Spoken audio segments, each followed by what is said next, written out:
تو قربانی بھی ایسے ہی ہے. لوگ کہتے ہیں اتنا کٹا ذبح کرنے کے بجائے بہتر ہے کسی غریب کو کھلا دیتے. بالکل بہتر نہیں ہے, کیونکہ قربانی کے 3 دنوں میں نبی صلی اللہ علیہ وسلم نے فرمایا کہ اللہ کو جانور کا خون بہانے سے زیادہ کوئی عمل محبوب نہیں ہے. سمجھتے ہو کہ نہیں سمجھتے؟ اللہ کہتے ہیں مجھے میرے لیے کر رہے تھے نا, تو اب یہ کام کرو. اب آپ کہہ رہے ہو نہیں وہ لاک ڈاؤن کی وجہ سے وہ بے روزگار ہے تو اس کو اتنے پیسے دے دو. دے دو, اللہ خوش نہیں ہوگا. ہاں وہ غریب خوش ہو جائے گا اور کہے گا کہ بہت زبردست بھائی آپ کا قربانی کا فلسفہ کم از کم مجھے بہت پسند آیا. سمجھ رہے ہیں وہ کیا کہے گا؟ کم از کم مجھے بہت. تو اس کے ساتھ اگر تعاون کرنا ہی ہے تو قربانی کر کے گوشت دے دو اس کو. ایک تیر سے 2 شکار. یہاں ایک اور ٹیکنیکل غلطی, قربانی کے گوشت کے بارے میں کھانا ہے یا صدقہ کرنا, اس پر میں ضرور ابھی بات کروں گا, رہ نہ جائے. ایک غلطی اور, تو جیسے یہود و نصارہ ایک انتہا کی طرف گئے, وہ انتہا کیا کہ قربانی کا فلسفہ انہوں نے اپنے مذہب سے نکال دیا. قربانی سے مراد جانور ذبح کرنا, یہ انہوں نے اپنے مذہب سے کیا کر دیا؟ نکال دیا. تو ہمارے ہاں بھی دوسری انتہا پہ چلے گئے ہیں, جہاں قربانی نہیں بھی کرنی وہاں بھی, بولو نا کیا ہو گیا, یہ جملہ مکمل کرنا کوئی مشکل ہے, وہاں بھی قربانی کر رہے ہیں. جانور کاٹنا بقرعید کے 3 دنوں میں عبادت ہے, اس کے علاوہ نہیں. صدقے کے بکرے کا اسلام میں کوئی تصور نہیں ہے. ایک اسٹیٹ ایجنٹ کا فون آیا کہ ہم لوگ جب نیا پلاٹ خرید کے مکان بناتے ہیں نا بیچنے کے لیے, تو مکان کی پہلے جانور ذبح کرتے ہیں, بکرے کٹتے ہیں, ان کا خون گراتے ہیں, اس میں برکت ہوتی ہے, بلائیں ٹلتی ہیں, ریٹ نیچے نہیں آتے. میں نے کہا بالکل حرام ہے, بالکل کیا ہے بدعت. اس نے کہا اگر خون بنیادوں میں نہ گرائیں ویسے ہی بکرا کاٹ کے صدقہ کر دیں.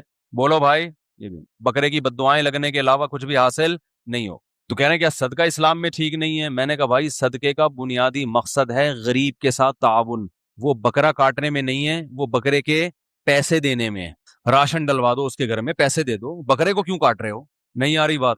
اب دیکھ لو نا صدقے کے بکرے کے نام پہ میرا کلپ ہے, پورے دلائل اس میں ہے, صدقے کا بکرا پورے دلائل اس میں ہے. جانور کاٹنا 3 موقع پر ہے اسلام میں, خوب سمجھ لو. ایک بقرعید میں, ایک حج میں جو دم واجب ہوتا ہے, وہ صدقہ کرنے سے کافی نہیں ہوتا, وہاں بکرا ہی کاٹنا پڑے گا, دمبا بکرا یا گائے یا اونٹ. تیسرا عقیقے میں, سمجھتے ہو کہ نہیں سمجھتے ہو؟ بچہ پیدا ہوا, فیملی پلاننگ والوں کو بہت تکلیف ہوئی, اللہ کہتے ہیں 2 بکرے کاٹ کے بتا دو کہ ہمیں تکلیف نہیں ہو رہی, ہمیں کیا ہو رہی ہے؟ خوشی ہو رہی ہے. یہ فلسفہ کا بنیادی مقصد یہ ہے, کیونکہ خوشی پہ بکرے کاٹے جاتے ہیں نا. آپ کہہ سکتے ہیں حج میں دم واجب ہوتا ہے, وہ بھی تو ایک سزا کے طور پہ واجب ہوتا ہے, وہاں بھی بکرا کٹتا ہے. تو یاد رکھو جو سزا کے طور پہ بکرا کٹتا ہے اس کا گوشت حلال نہیں ہوتا, گوشت صدقہ کرنا پڑتا ہے. سمجھتے ہو؟ جبکہ عقیقے کا گوشت پورا خود بھی کھا سکتے ہیں. اس کا مطلب یہ سزا کے طور پہ نہیں ہے, یہ شکرانے کے طور پر ہے. تو 18واں بچہ بھی اگر آپ کے ہاں پیدا ہو جائے تو اسلام آپ کو دوبارہ سے 2 بکرے کاٹنے کا حکم دے کے یہ بتا رہا ہے کہ 18ویں پہ بھی ہمیں ندامت نہیں ہے. 18ویں ترمیم پہ تو ندامت ہو سکتی ہے بعض لوگوں کو, لیکن 18ویں بچے پہ نہیں ہے, خوشی ہے. کیونکہ اسلام اولاد کی کثرت پہ بہت حریص ہے, نسل بڑھانے پر بہت حریص ہے. اسلام نے ہر بچے پہ 2 بکرے رکھ دیے. سمجھتے ہو کہ نہیں سمجھتے؟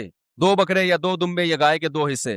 تو پہلا مسئلہ کیا ہوا کہ ایک انتہا یہ ہے کہ بقرعید کے 3 دنوں میں خون بہانا سنت ہے, چوتھے دن میں, 5ویں دن میں, 6ٹھے دن میں نہیں.